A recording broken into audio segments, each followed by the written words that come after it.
So anyway, I'm thrilled to be back here in New York. I love how certain things about New York never change. They're always constant. They're always there for you. The cabbies and the B.O. What is with the B.O. and these guys? How long are these shifts? Can't we get this man a 10-minute break for a shower? You're in the back. It's coming through the glass. You're just going, what in the world? And then I love when they put that cherry poppet stuff on the dashboard. So you get the cherry B.O. I don't know what that's supposed to be. Even fruit showers more often than this. The funny thing to me about being in these cabs is that when you're in Manhattan, for some reason, you don't get scared no matter how fast the guy goes. Well, you know, he's driving fast and recklessly, but well, he's a professional. He's got a cab driver's license. I can see it right there. I don't even know what it takes to get a cab driver's license. I think all you need is a face. This seems to be their big qualification. No blank heads are allowed driving cabs in this town.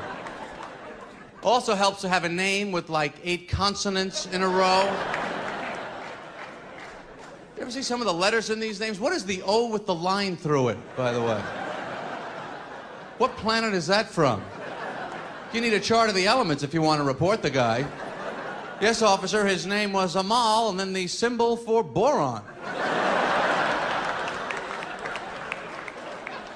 No, it was not manganese. I had the periodic chart with me at the time. But I love to travel. I love it whether it's a car or it's a plane. I like to get out there. I like to keep it moving. I love airports. Feel safe in airports, thanks to the high-caliber individuals we have working at X-ray security. How about this crack squad of savvy, motivated personnel? The way you want to set up your airport security is you want the short, heavy-set woman at the front with the skin-tight uniform. That's your first line of defense. You want those pants so tight the flap in front of the zipper has pulled itself open. You can see the metal tangs hanging on for dear life.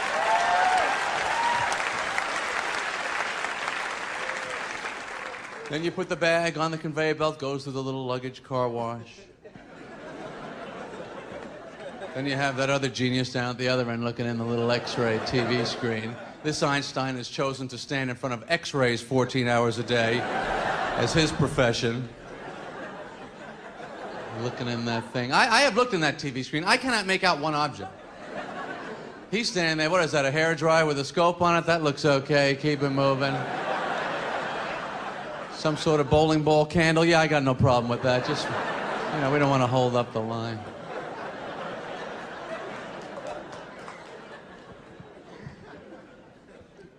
So I go to the bathroom in the airport. What is the story on the sinks in airport bathrooms, that they will not give us a twisted-on, twisted-off human-style faucet? Is that too risky for the general population? Too dangerous? We better install the one-handed, spring-loaded, pain-in-the-ass Alcatraz-style faucets. You know those ones where you gotta go, hey, boy, I got a little water there. Oh, another couple drops.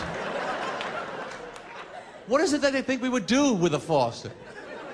Turn them all on full, run out into the parking lot, laughing, pushing each other into the bushes? Come on, the water's on, let's go. I turned it on full blast. You idiot, we're businessmen. We're gonna miss our plane. Who cares? Water! That's how they think we'll behave.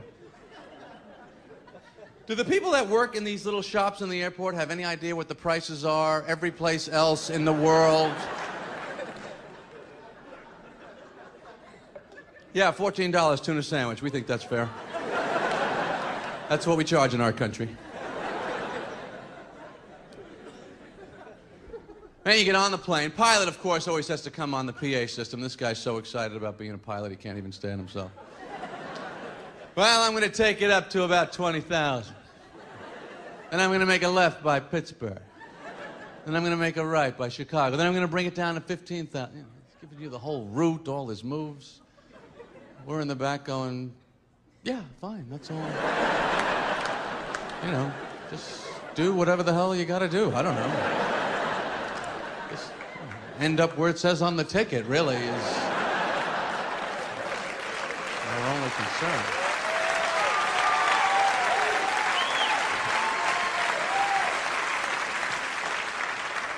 Do I bother him with what I'm doing, knocking on the cockpit door? I'm having the peanuts now. Yeah, that's what we're doing back here. Thought I'd keep you posted. I'm not going to have them all now. I'm just going to have a few. I don't want to finish it because it's such a big bag.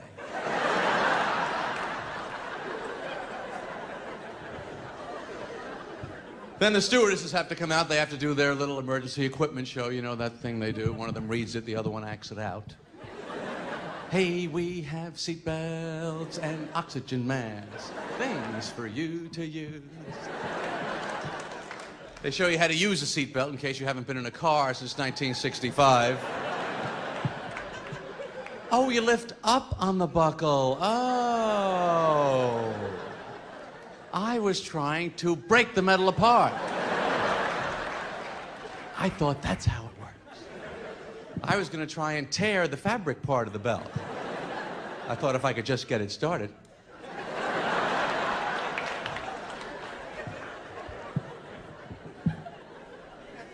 Then they always point out the emergency exits, always with that very vague point, though, isn't it? Where the hell would these places be, would you say?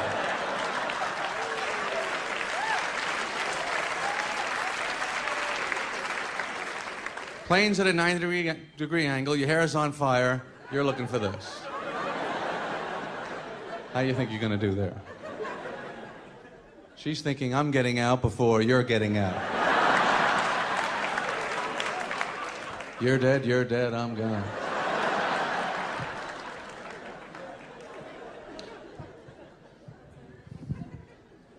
Then they always have to close that first class curtain, too. And they always give you that little look.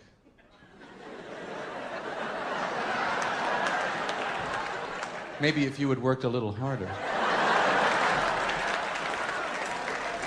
I wouldn't have to do this.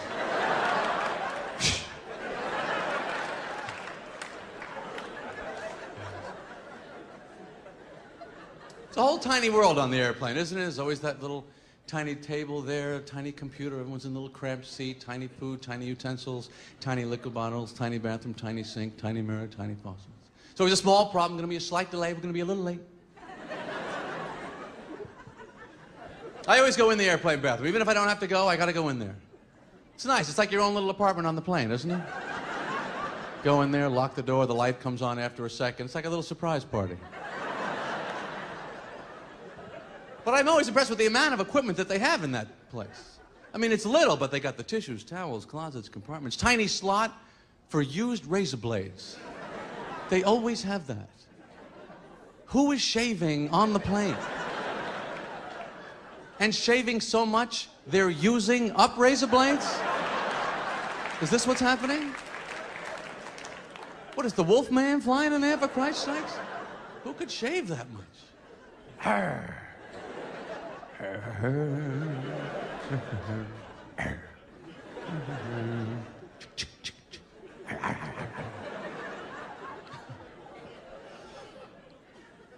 So I'm supposed to go down to Florida next week after we're done here. That's where all my relatives live. I don't really want to go. Florida, a lot of old people down there. You know, they live in those minimum security prisons. That's where they put all the old people. What's with all the security there, with the guard gate, with the arm coming down, everyone's got a uniform, guns? Are the old people trying to escape, or are people stealing old people? What is the security problem? I just can't drive around there. You know how the old people drive? They drive slow, they sit low. That is their motto. State flag of Florida should be just a steering wheel with a hat and two knuckles on it.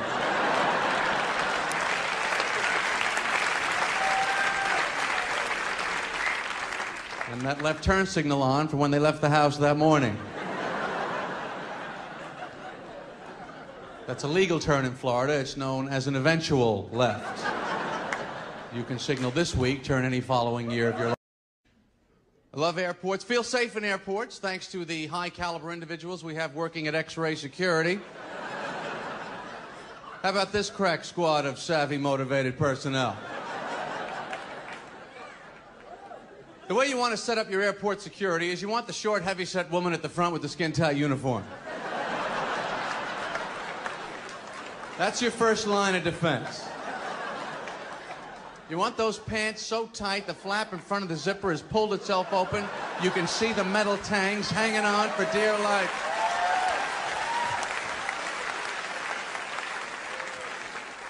Then you put the bag on the conveyor belt, goes to the little luggage car wash.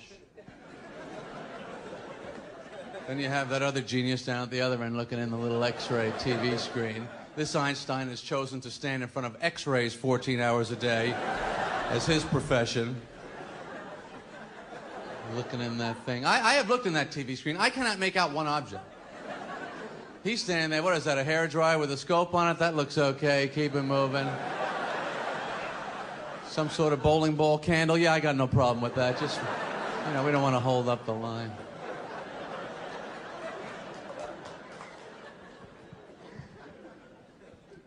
So I go to the bathroom in the airport. What is the story on the sinks in airport bathrooms? That they will not give us a twisted-on, twisted-off human-style faucet. Is that too risky for the general population?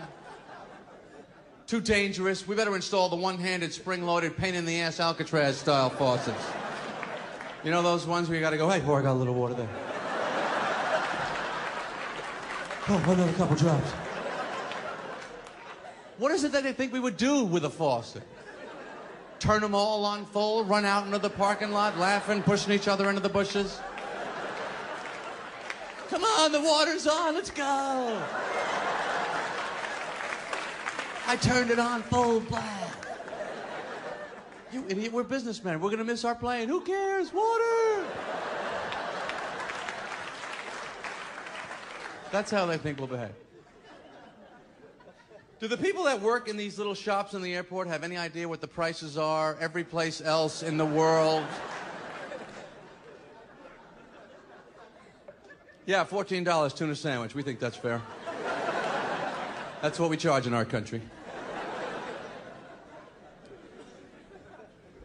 Then you get on the plane. Pilot, of course, always has to come on the PA system. This guy's so excited about being a pilot, he can't even stand himself. Well, I'm going to take it up to about 20,000. And I'm going to make a left by Pittsburgh. And I'm going to make a right by Chicago. Then I'm going to bring it down to 15,000. You know, giving you the whole route, all his moves. We're in the back going, yeah, fine, that's all. You know, just do whatever the hell you got to do. I don't know. Just end up where it says on the ticket, really, is our only concern.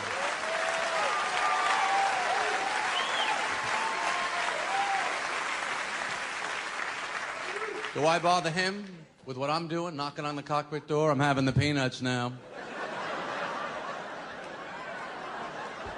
Yeah, that's what we're doing back here. Thought I'd keep you posted. I'm not going to have them all now. I'm just going to have a few. I don't want to finish it because it's such a big bag.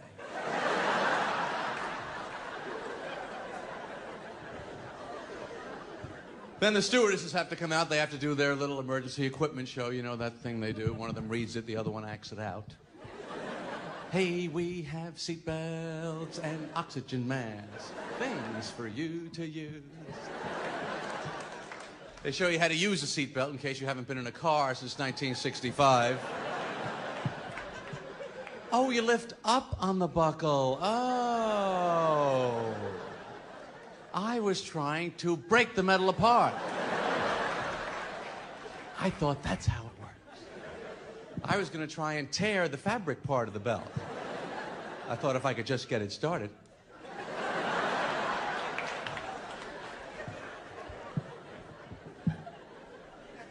Then they always point out the emergency exits, always with that very vague point, though, isn't it? Where the hell would these places be, would you say?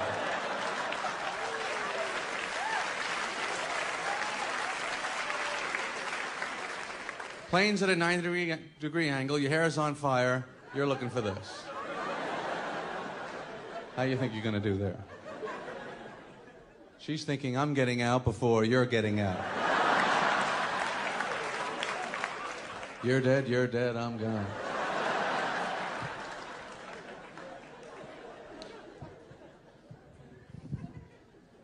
Then they always have to close that first class curtain, too. And they always give you that little look.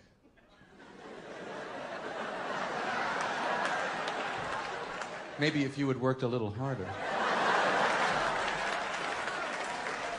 I wouldn't have to do this.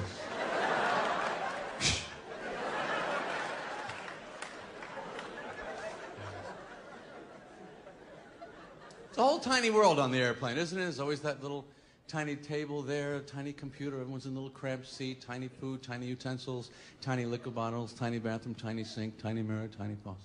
So it's a small problem, going to be a slight delay, we're going to be a little late. I always go in the airplane bathroom. Even if I don't have to go, I got to go in there. It's nice. It's like your own little apartment on the plane, isn't it? Go in there, lock the door, the light comes on after a second. It's like a little surprise party. But I'm always impressed with the amount of equipment that they have in that place. I mean, it's little, but they got the tissues, towels, closets, compartments, tiny slot for used razor blades. They always have that. Who is shaving on the plane? And shaving so much, they're using up razor blades? Is this what's happening? What is the Wolfman flying in there, for Christ's sakes? Who could shave that much? Arr.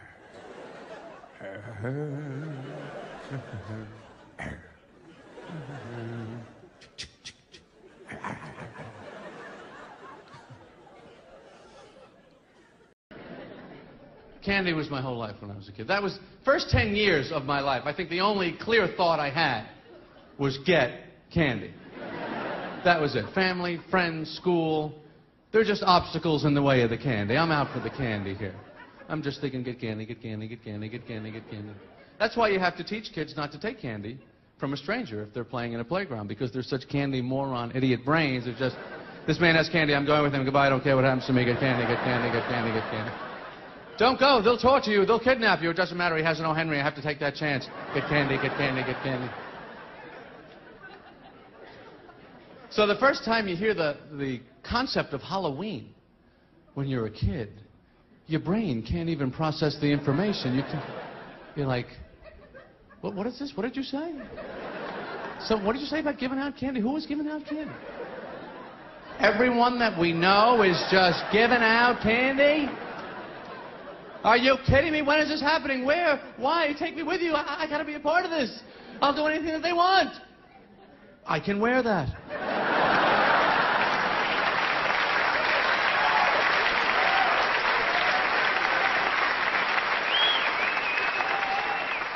I'll wear anything I have to wear. I'll do anything I have to do to get the candy from those fools that are so stupidly giving it away. So the first couple of years I made my own costumes, which of course suck. The ghost, the hobo, no good. Then finally, third year, begging the parents, got the Superman Halloween costume, not surprisingly. Cardboard box, cellophane top, mask included. Remember the rubber band on the back of that mask? That was a quality item there, wasn't it? That was good for about 10 seconds before it snapped out of that cheap little staple they put it in there with. You go to your first house, trick or snap, it broke, I don't believe it. Wait up, you guys, I gotta fix it. Hey, wait up! Wait up! That's what kids say. They don't say wait. They say, wait up! Hey, wait up! Because when you're little, your life is up, the future is up, everything you want is up. Wait up, hold up, shut up. Mom, I'll clean up, let me stay up. Parents, of course, are just the opposite. Everything is down, just calm down. Slow down. Come down here, sit down, put that down.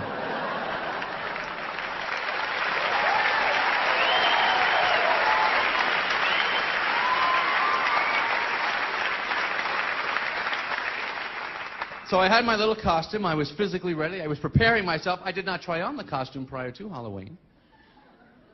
Do you remember this? This is an obscure one, but on the side of the box, I remember this on my Superman costume. It actually said, "Do not attempt to fly."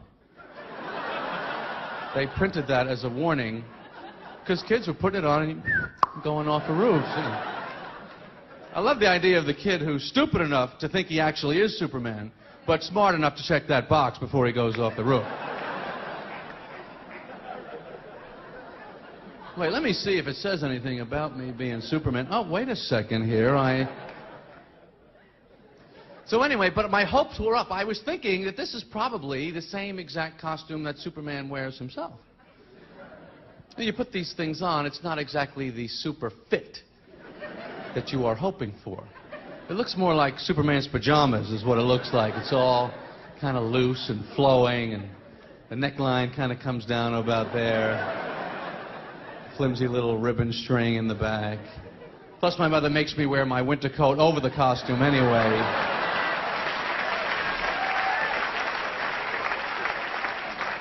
I don't recall Superman wearing a jacket.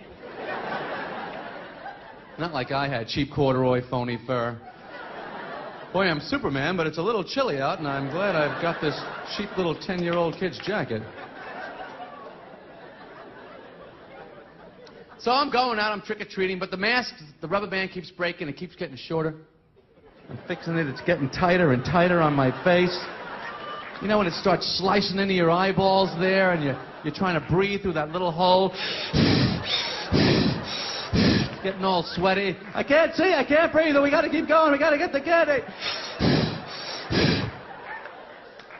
And a half hour into it, you just take that mask. Oh, the hell with it!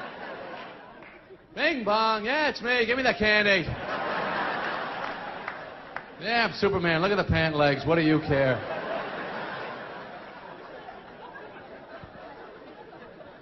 Remember those last couple of years, trick-or-treating, getting a little too old for it?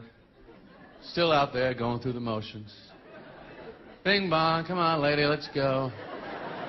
Halloween doorbells, candy, let's pick it up in there. Come to the door, they always ask you those same stupid questions. What are you supposed to be? I'm supposed to be done by now. You want to move it along with the Three Musketeers?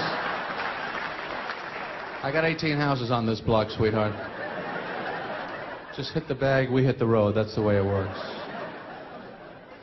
Sometimes they give you that little white bag twisted on the top. You know, that's going to be some crap candy. Doesn't have the official Halloween markings on it. Hold it, lady. Wait a second. What is this? The orange marshmallow shaped like a big peanut? Do me a favor. You keep that one. Yeah, we have all the door stops we need already. Thank you. We're going for name candy only this year.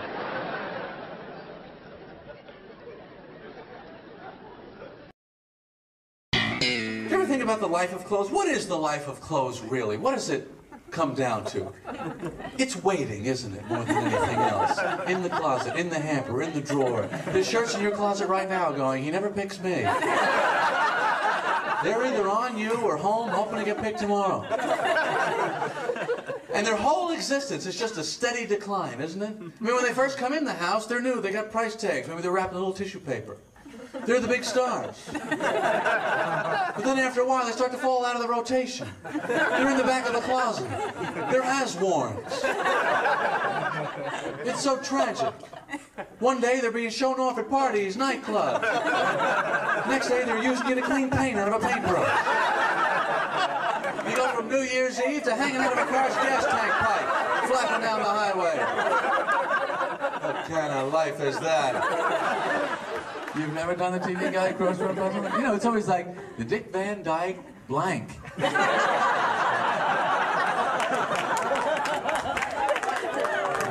Take another crack. You'll okay. Here's the thing. How many times have you seen chicken of the sea, tuna, and never stopped to go, what the hell kind of insulting name is? What do they think? I don't know what the hell a fish is? What do they... Chicken of the sea? So, well... You think of it as a chicken, okay, in the sea. It's not really a chicken, of course, but you think of it as a chicken. Because we don't want to go through the whole explanation of aquatic life to you idiots. So think of it as kind of like a chicken, but in the water. Do you remember when a couple years ago we had to save the 3 stupidest whales in the entire world? Up there in Canada, they were under that frozen lake. We'll go under the ice. I mean, aren't there some intelligent whales that we can help out? Do we have to always help these idiots? We'll go under, swimming along. Wow. Ow. I read the scientists estimated it would take these whales 6 extra months to complete the migration down to Mexico. The idiots. I mean, the other whales would have to be going, hey, where were you guys? And the stupid whales would go, did you see us on TV? That was us! We didn't know where we were. We're doing a show this week where there's a couple of interesting storylines. One of them is that I'm involved with a masseuse. Masseuse? Masseuse? Masseuse? And what is plural? Masseur. Thank you very much. You are dismissed from the SAT finals here. We will not need you for the College Bowl reunion. I don't know. What is the plural of masseuse? Is it like a male or female? Masseuse is female. Masseur is male. But what's the plurals? Masseurs? Masseuses? Masseusai. It's probably the same. Misai. It's the same for both. It's the same for both. Like fish. It's like fish. One fish, two fish. So I was talking to a bunch of masseuses today? That's what you say? I don't think so. Well, who's ever doing that, though? It doesn't come up that often that you meet a bunch of masseuses. I love those ads late at night for the Craftmatic, you know, the contour chair. Get your legs up, you know, get your knees back. But it's always sold with the fitness perspective, you know. Are you suffering from weak muscles, bad back, poor circulation? You're probably not lying down enough. What you need is one of these. Don't even get a thing where you have to do that. You know, get the automatic. Or you ever see the one with the chair that's got the motor in the cushion that just launches your ass right out of it? Ever see that one? They got that old woman who takes her like 45 minutes. By the time she's up, she can't remember why she got up. She has to sit back down.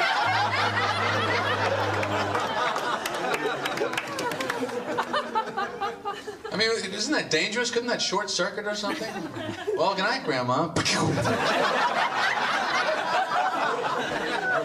Grandma went to bed. She was tired. She went to bed. She went through the wall. She was really anxious to get to bed.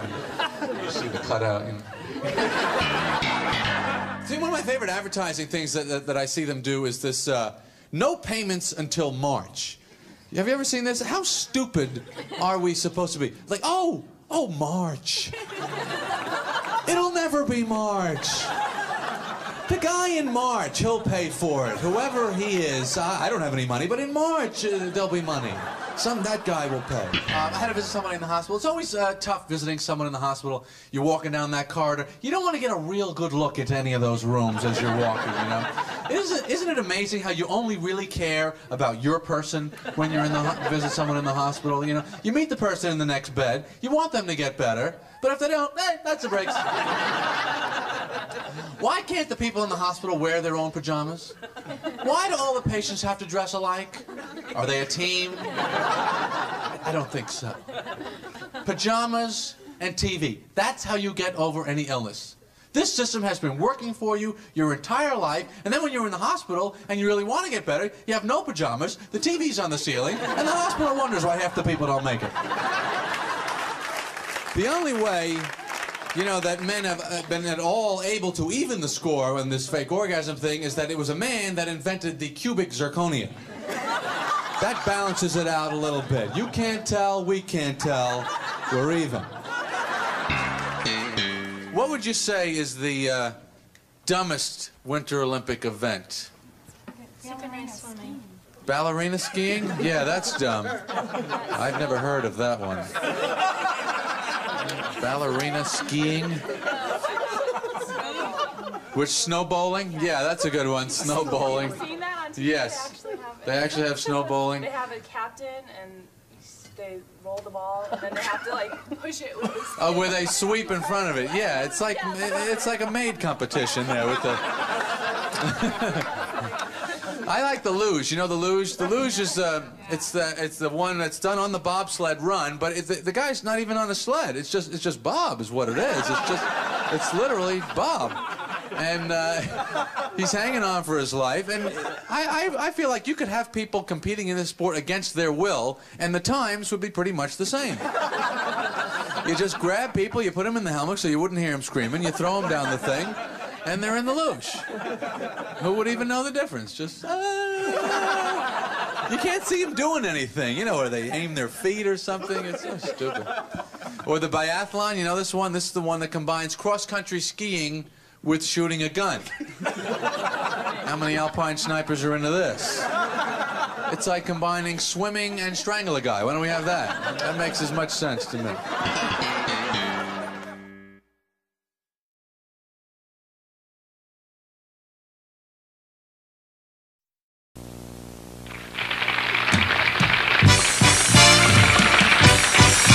Direct from New York, welcome to Celebrity Cabaret.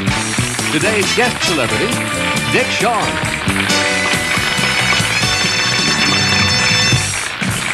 And now, your master of ceremonies at the Celebrity Cabaret, Richard Hall.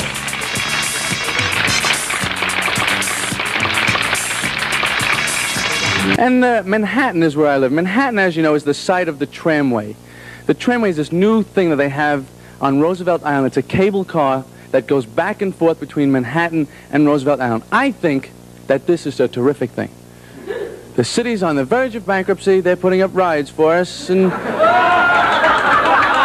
next thing you know, we'll have a roller coaster through the ghetto, which be dynamite. I could see that, though. Roller coaster through the ghetto? Sure. That'll be the first roller coaster where they scream on the flat part of the ride. A young comedian who is always a hit on this show. He appears regularly in Southern California at the Comedy and the Magic Club in Hermosa Beach. And, of course, Benson. Here's Jerry Seinfeld. Jerry?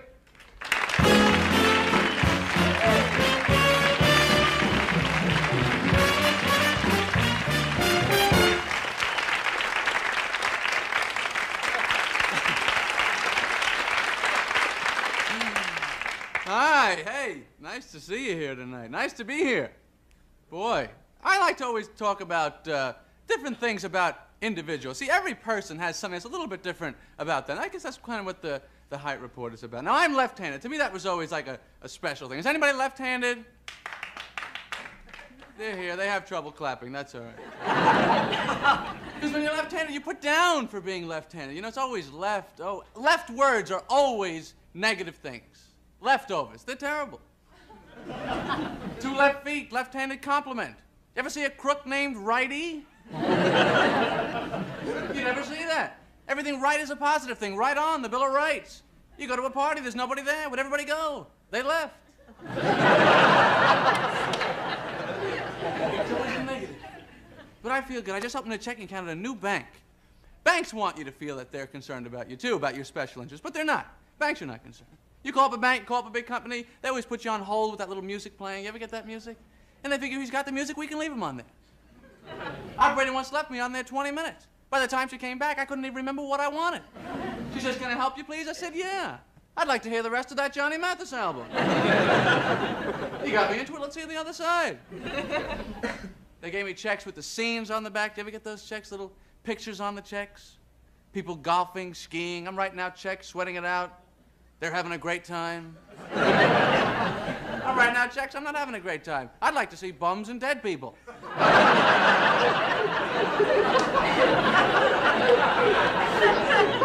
look at them and think, well, at least I got a couple of bucks. I'm doing better than this poor slob anyway.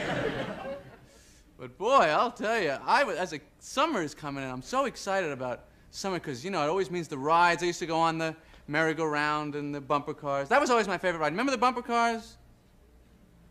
You do? They used to call it Dodge 'em. Kind of a stupid name for the bumper cars. Dodge 'em is the last thing you want to do. It's like calling a shooting gallery, miss 'em. There was always that one guy in the bumper cars that could never do it. Remember that one guy, loser of the ride? As soon as the ride gets started, he gets stuck in a pack of empty cars. got the attendant hanging off the back, helping him steer it. And there was always that one guy that loves to hit, going around every time, saliva on his chin. Pit crew working on the car. He goes after the worst car on the ride, which is not the loser, one car worse than the loser. I'm sure you remember them. The helpless father and son team. The most out-of-it car on the ride. Oh, son, would you turn the wheel, please? Listen to me. Oh, boy. That's what it's like when you drive now, isn't it? The bumper cars, it's just, the world is like the bumper cars now when you drive. Bad things can happen when you drive. You get so scared. I broke down one time. That's the most frightening thing. You drive along, you break down. What do? You get out of the car, pretend like you know what you're doing. You walk around the front, open up the hood. Look in. What are you looking for? What's ever wrong, you can't fix it. You stand there hoping to find something incredibly obviously wrong. You know, something that's so simple, even you can handle it. A giant on-off switch, on-off. There's something I can work with. Thank you very much.